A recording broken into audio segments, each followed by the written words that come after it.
नाशिक खबर न्यूज, जनतेचे हक्काचे व्यासपीठ।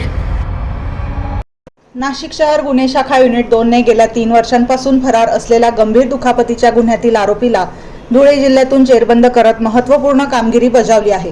दीपक भाऊसाहेब सूर्यवंशी असे अटक करण्यात आलेल्या आरोपीचे नाव असून तो तालुका साक्री जिल्हा धुळे येथील बळसाने गावात लपून राहत होता।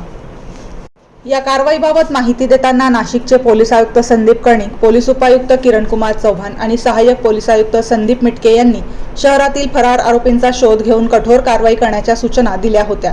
सातपूर पोलीस ठाण्यात 2023 मध्ये दाखल झालेल्या गुन्ह्यात दीपक सूर्यवंशी याच्यावर फिर्यादीच्या डोक्यात लोखंडी टिकाव मारून गंभीर दुखापत केल्याचा आरोप आहे। या प्रकरणात भारतीय दंडविधान कलम 326 आणि 34 अंतर्गत गुन्हा दाखल झाला होता।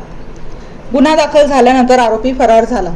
गुन्हे शाखा युनिट 2 चे प्रभारी अधिकारी हेमंत तोडकर यांच्या नेतृत्वाखाली सह पोलीस उपनिरीक्षक मनोहर शिंदे, नंदकुमार नांदुडीकर, चंद्रकांत गवळी, महेश खांडबहाले, तेजस मते आणि सुनील खैरनार यांच्या पथकाने गुप्त माहितीच्या आधारे धुळे जिल्ह्यातील बळसाने येथे सापळा रचला। आरोपीला ताब्यात घेतल्यानंतर त्याने गुन्ह्याची कबुली दिली असून पुढील कारवाईसाठी त्याला सातपूर पोलीस ठाण्याच्या ताब्यात देण्यात आले आहे। नाशिक पोलिसांच्या या कारवाईमुळे 3 वर्षांपासून प्रलंबित असलेल्या प्रकरणाला गती मिळाली आहे।